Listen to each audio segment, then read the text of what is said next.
আসসালামাইকুম ভাইয়া পুরা আজকে দেখাচ্ছি আমাদের বাসার পরিবেশটা একদমই গ্রামীণ পরিবেশ কিন্তু অসাধারণ।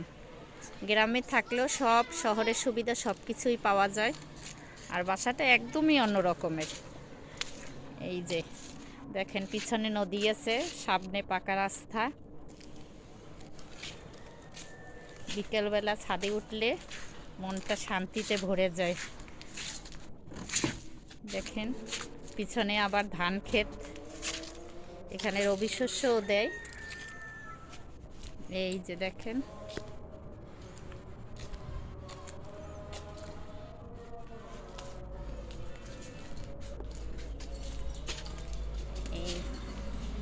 এখানে, এই যে দেখেন এখানটায় বেশ ভালোভাবে বোঝা যাচ্ছে। পিছনে ব্রিজ আছে একটা,